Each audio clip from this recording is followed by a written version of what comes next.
Good morning students, कैसे हो मेरे प्यारे दोस्तों। तो हम लोग प्रेशर को अच्छे से समझ लिए, पूरा एक्सप्लेन कर दिया। अब हम बात करने वाले स्टेडी फ्लो या फिर कोई ऐसा लिक्विड जो फिक्स है। सर, लिक्विड के कारण क्या प्रेशर बढ़ सकता है? यस माय डियर स्टूडेंट्स, आपको पता होगा कि डोर क्लोजर, शॉक एब्जॉर्बर या फिर हम जब कार चलाते हैं तो कार को हम सडनली ब्रेक मारते हैं। सोचो दोस्तों, आप सिर्फ पैडल को ऐसा करते हो, पूरी की पूरी कार जो 180 या 100 की स्पीड से जा रही है, इतना 4 सीटर या 6 सीटर है, फिर भी वो स्टॉप हो जाता है।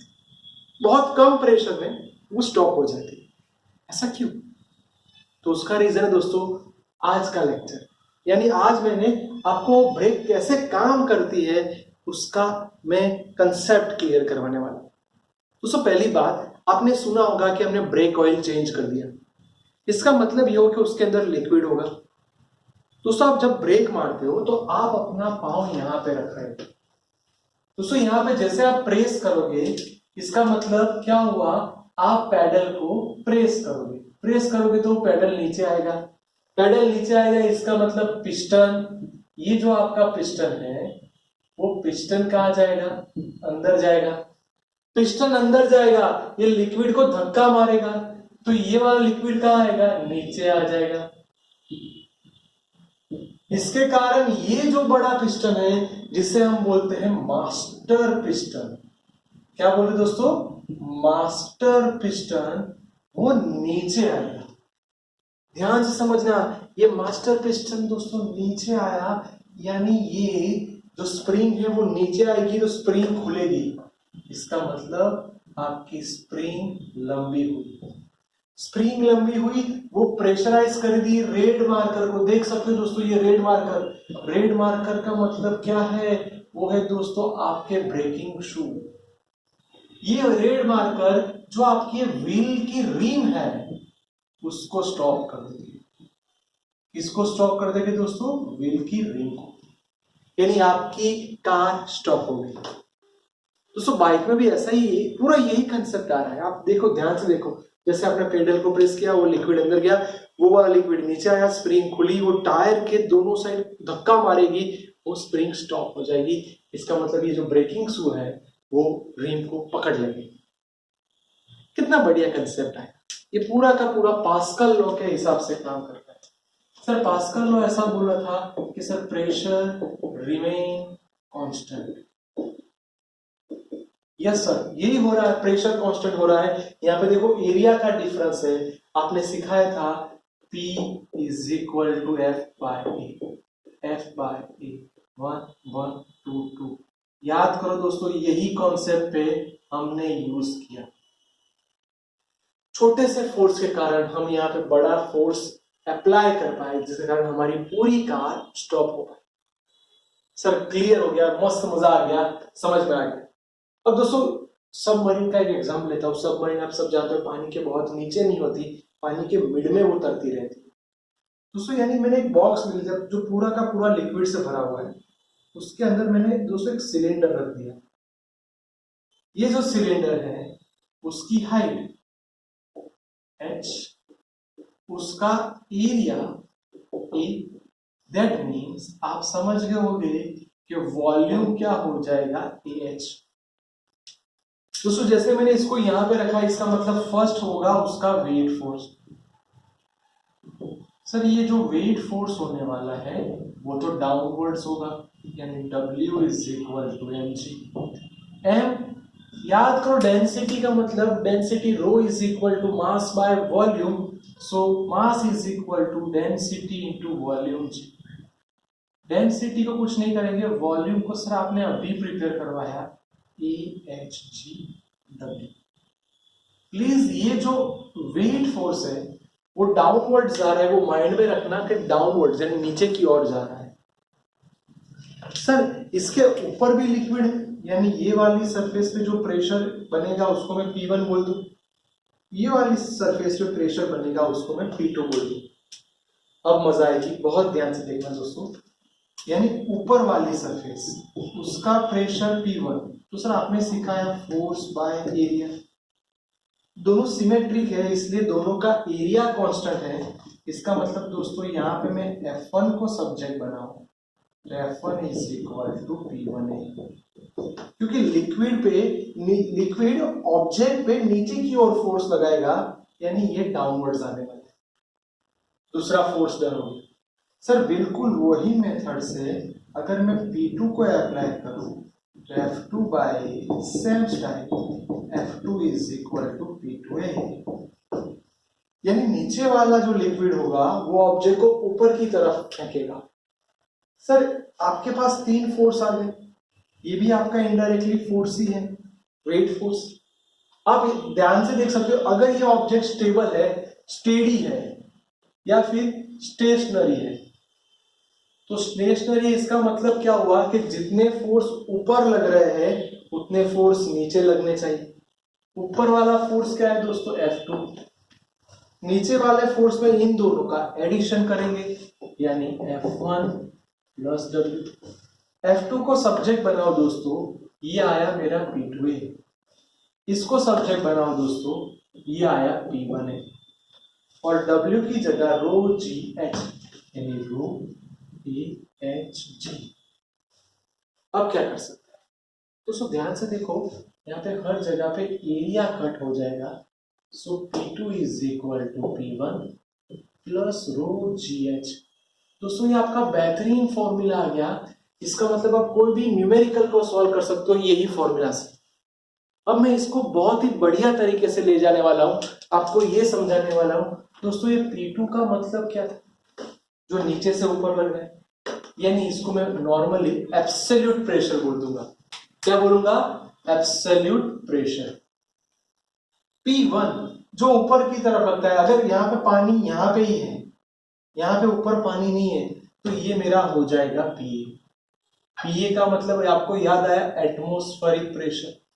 क्या याद आया, atmospheric pressure is equal plus rho GH। दोस्तों आपको लगे ये फॉर्मूला, दोस्तों यही आपका मेन फॉर्मूला, याद करो, इसके हिसाब से आपके बहुत सारे एमसीक्यूज और न्यूमेरिकल फास्ट सॉल्व हो जाएगी।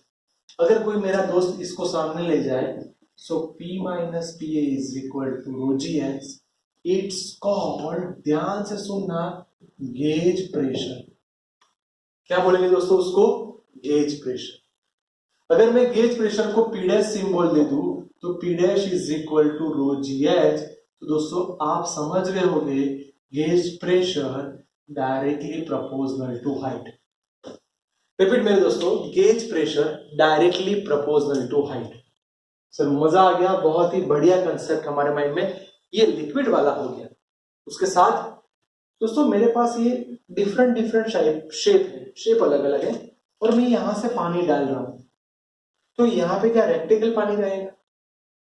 सर पानी का तो कोई शेप ही नहीं होता दोस्तों, वही मीनिंग को हम बोलते हैं हाइड्रोस्टेटिक पैराडॉक्स।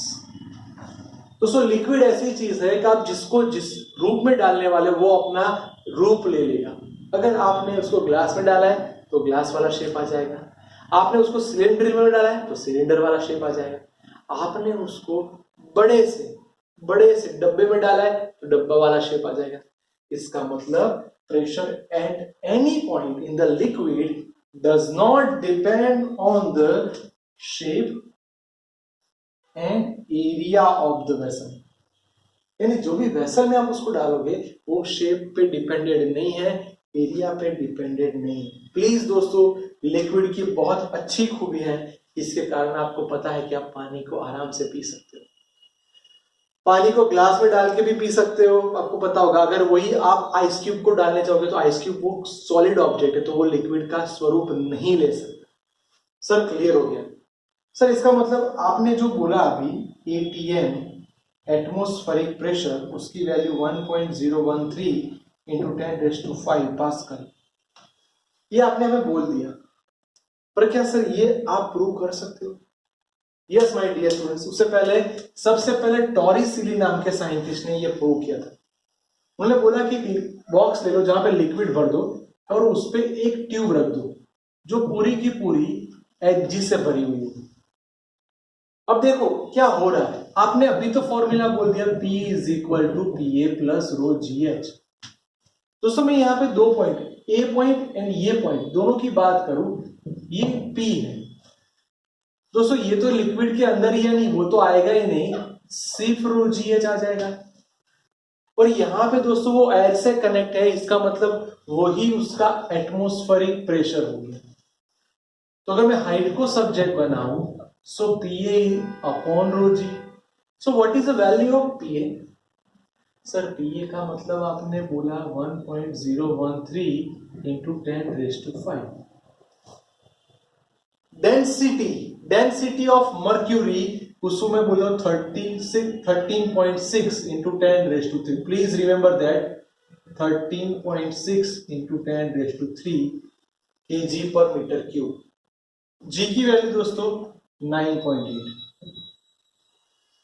दोस्तों आपने जैसे ही इसको वैल्यू को पुट कर दिया, आपका आंसर आ जाएगा 76 सेंटीमीटर।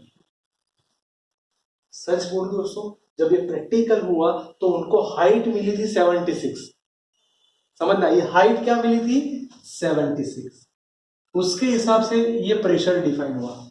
मैंने आपको पूरा उल्टा समझाया कि प्रेशर मैंने दे दिया है, आप हाइट सोचो। हुआ क्या था, हाइट मिली थी 76, उसके हिसाब से प्रेशर डिफाइन हुआ है। Yes exactly. कोई इसको ऐसा भी बोल सकते हैं 760 mm ऑफ Hg। तो बात वही होने वाली है। सर ये सारी चीजें आपने जो बोली वो स्टेशनरी लिक्विड की बात है। दोस्तों अब हम जाने वाले लिक्विड को मूवमेंट देने वाले, यानी उसको फ्लो में लाने वाले। तो पहला वर्ड है दोस्तों, what do you mean by steady flow? Steady and flow, yes. इसका मतलब उनके हर एक पार्टिकल पे उसकी वेलोसिटी कांस्टेंट होनी चाहिए, हर एक पार्टिकल पे उसकी वेलोसिटी कांस्टेंट रहनी चाहिए, तो उसे हम बोलेंगे स्टेडी फ्लो। जिसके मैं ऐसा बोलता हूं दोस्तों, ये मैंने कोई कर्व ड्रॉ कर दिया, यानी सोचो पानी ऐसे जा रहा है, उसके अलग अलग पॉइंट को हम सिलेक्ट कर दे, पी क्यू एस आर, और हर एक पॉइंट के पास अगर दोस्तों में टेंजेंट ड्रॉ कर दें तो आप देख सकते हो हर एक जगह पे डायरेक्शन डिफरेंट आ रही है। इसका मतलब the curve whose tangent at any point is the direction of the fluid velocity. Yes my dear students, जो डायरेक्शन है वो टेंजेंट के ही हिसाब से आएगी, इसलिए उसको दोस्तों बोला जाता है स्ट्रीम लाइन। क्या बोला दोस्तों? Stream line. ये पूरा का पूरा लेक्चर प्लीज बहुत ध्यान से देखना, अच्छे से समझना, क्योंकि न्यूमेरिकल्स के लिए बहुत बढ़िया कंसेप्ट आ गए। अगर आपको एग्जाम में पूछना चाहते तो बहुत सिंपल, ये ब्रेक वाला कंसेप्ट पूछ सकते हैं, ये वाली पूरी थ्योरम पूछ सकते हैं, हाइड्रोस्टैटिक पैराडॉक्स पूछ सकते हैं। पर दोस्तों प्लीज ये लेक्चर को ध्यान से देखना, क्योंकि इसमें से एमसीक्यूज के लिए बहुत ही बढ़िया 2-3 फॉर्मूला आपके लिए आ गए। तो ध्यान से देख लो और इसको 2 बार लिख दो मेरे दोस्तों।